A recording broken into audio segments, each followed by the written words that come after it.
Well, we are firmly in the era of weird-looking aero bikes. So this is the latest from the Italian company Toot Engineering. And surprise, surprise, can you guess what their claim they have made is? Fastest bike in the world. Yay! Yeah! Allegedly the fastest bike in the world. That's mad because it is the same bike that me and Nick bought for £100 on eBay. It was the cheapest bike we could find on the internet to test for a video a few years ago. Crazy. So if you remember, Colnago made this claim just 2 months ago about the worst named bike in the world, the Y1RS. But Toot Engineering insists that their bike, the Falcon 300, beats the Colnago and the Cervelo S5 and the Tarmac SL8 at 50 kilometers per hour, that speed that we all roll around in. In fact, they claim it offers a performance gain of more than 12% compared to the best competing road bikes. And yes, to my surprise, it is UCI legal. I don't know why, I just assumed it wouldn't be. Because it's extremely extreme. To quote Francis from our last show, when it comes to aero bikes, ugliness and aeroness correlates. Oh, yeah, pretty much. So what do you think of this one, Francis? Describe it for our listeners. Describe it. Yeah. It's a extremely deep-wheeled, very small, triangled, angular, with horrible welds bike. And the handlebars look extremely uncomfortable with a big filled-in chainring. I was most surprised that it's aluminium, but I guess that means you can make it. When you're deep on AliExpress, you know, like you're scrolling, you've been scrolling, you go on to page 15 and you start getting into those bikes. That's what it is. And there's also only space for one bottle inside the frame triangle, so it's very, very small. We will put some links to the photos in the show notes for our audio listeners, but not everyone believes the performance claims, do they? They don't. Well, I didn't believe the performance claims because I read the podcast notes last night and I was like, what is that? I immediately messaged Xavier from Aero Coach, and I would read the message he replied to me with, "They're insulting the intelligence of people reading their claims, but everyone can see straight through it.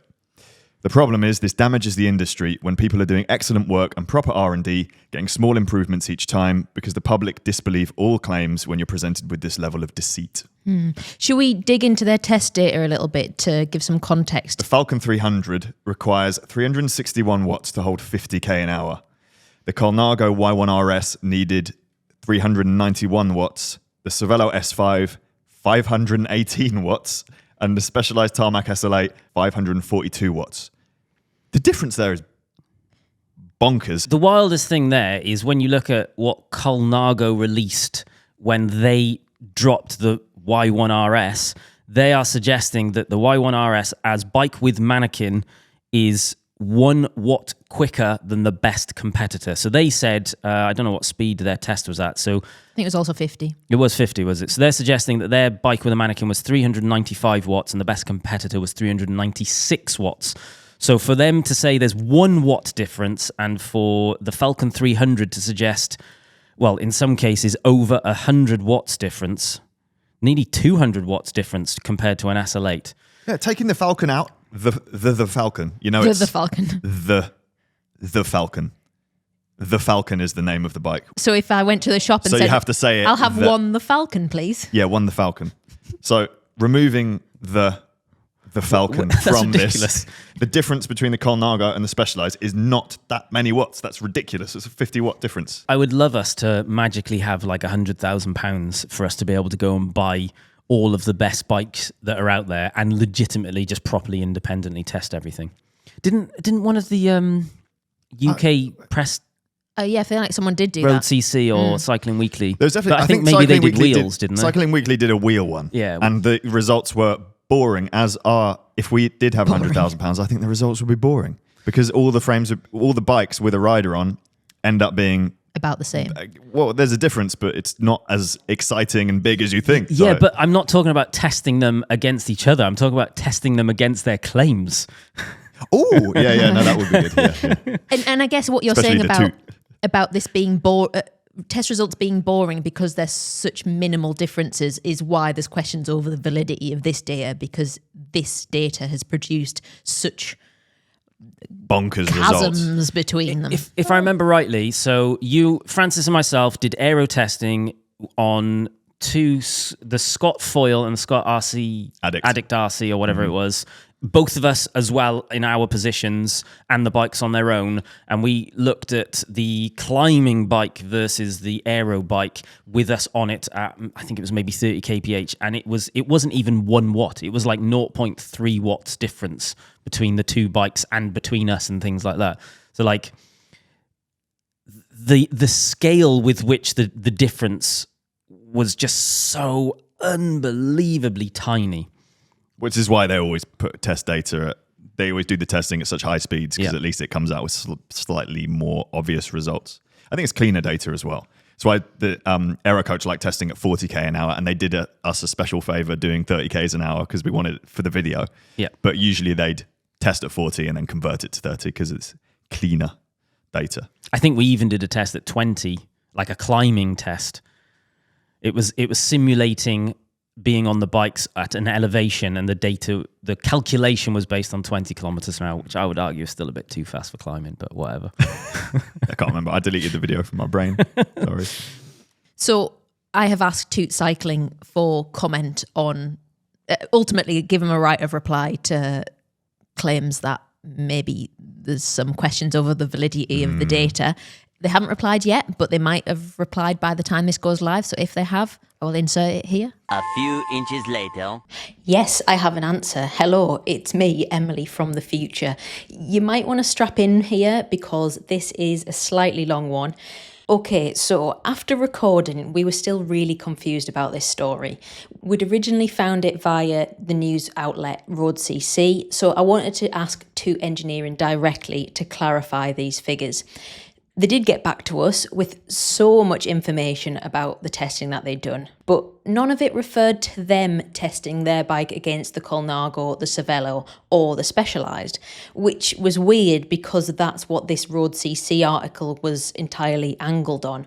So I kept sifting through the press releases and I eventually found a table compiled by Toot, and this is where all those comparisons had come from. But looking at it closely, it was filled with a bunch of little asterisks, which made it clear that the data was not entirely from their own testing. In fact, it was compiled from a number of different sources. So the Falcon's numbers were taken from their own tests. The Colnago Y1RS's figures had come from Colnago's own tests, and the rest of them had come from cyclingnews.com's independent wind tunnel test of some superbikes at 40 kilometers per hour. Yes, lads, it has already been done. So, because they were different tests, different riders had been used, or in Colnago's case, they used a mannequin. And with so many different variables, it raises the question whether a table like this can reliably be used to claim that one bike is absolutely the fastest. I didn't know the answer to this, so I decided to ask an aerodynamics expert, Xavier from Aero Coach. And in short, the answer he gave was no. He said, put it this way, I'm certainly not going to buy one, nor would I be worried if someone turned up to one on a race against me based on what I've seen. They're using Cycling News' CDA values with a different rider, different clothing, different wheels, collected at a different speed in a different facility. Like us, he also had a question mark over the figures that were quoted for the Specialized SL8. He said the CDA figure for an SL8 is just wrong. We've tested them in the tunnel with and without a rider, with different positions, and the only way to get the figure they are quoting in this table on an SL8 is to sit upright on it, holding the tops. Okay, so which bikes did Toot actually test themselves? Well, they tested the Falcon 300, a track bike they make called the X23, a Cervelo T4, an Argon 18 Tokyo, and a Koga Kinsei. And they provided a table of those results as well, along with a bunch of very in-depth information about their own testing, which I'll create a link to in the description in case you are the sort of person who's interested in that kind of thing. So while Toot have done their own tests, it appears they're happy to use other people's data too, to make claims like the Falcon delivers energy savings of 22% compared to the Colnago Y1RS and a wattage reduction of more than 50% compared to the Specialized SL8 and Factor Ostro. Or at least that's what they allegedly told Road CC. But when I asked Toot about these figures, they admitted that the data from Cycling News and Colnago, although interesting, should be interpreted with caution. In fact, they told me that it was difficult to even compare their bike with standard road bikes with standard geometries because of its unique construction. They insisted, we are 100% sure of our data and how it was acquired. The data related to the other road bikes was taken from the official white paper of the companies and by the Cycling News test that we consider reliable, considering that the tests in our Aero Direct wind simulator with the SL8 are in line with the data we used.